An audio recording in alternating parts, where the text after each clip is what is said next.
Picture yourself walking through a meadow on a sunny day and arriving at the edge of a gently flowing stream. To continue your journey, you're going to need to cross the stream. The stream's reasonably wide, but you reckon it's just about small enough that you could jump to the other side if you took a run at it. Now you can also see that a few metres further down the stream, someone has helpfully laid out a number of stepping stones in the water.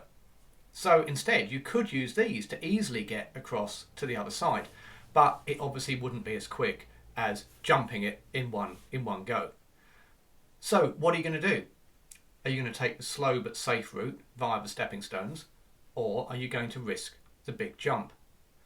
Of course, the answer will vary from one person to the next, and it's going to depend on things like what kind of person you are, whether you're a risk taker, whether you're in a rush to get home, etc, etc. Now, by now you're probably wondering why I'm banging on about streams and what it's got to do with helping you get more clients in your financial services business. Well, stay tuned and I'll explain exactly what I'm on about.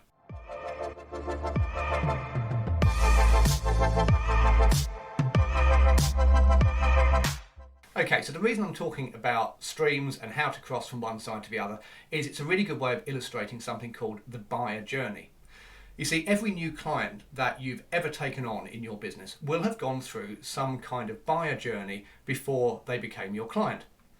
Now, that bit of the journey where they're starting to think about buying the services that you offer, such as mortgage advice, is the equivalent of them walking through that meadow that I asked you to picture earlier on. When they get to the bank of the stream, that's when they first become aware of you and your business as a place where they could potentially buy those services they're looking to acquire. But before they're actually going to turn into a lead by requesting a call or a meeting with you, we have to get them across to the other side of that stream.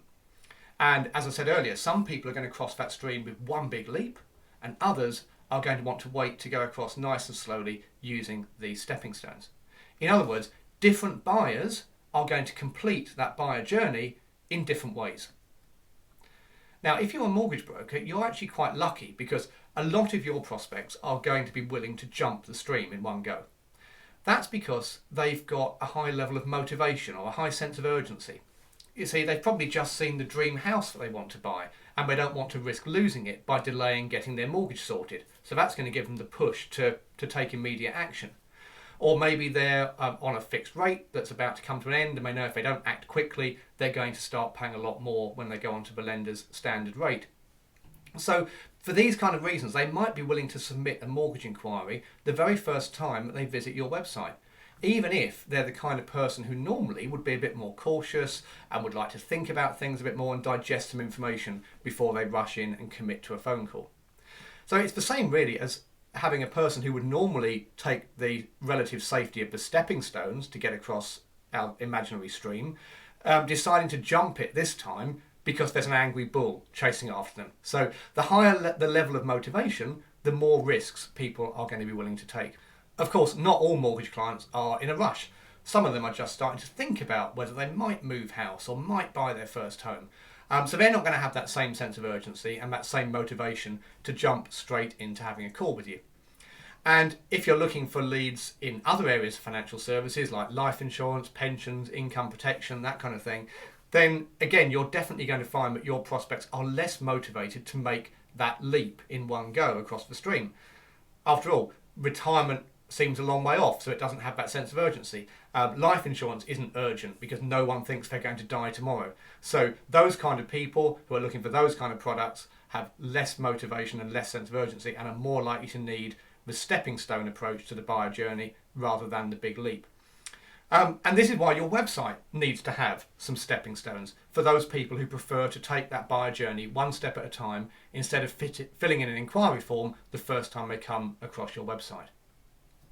So how do you do that? Well, the best way to add stepping stones to your website is to create what's called a lead magnet. Some kind of useful free guide, a checklist or something like that, which people can download for free in return for giving you their name and email address.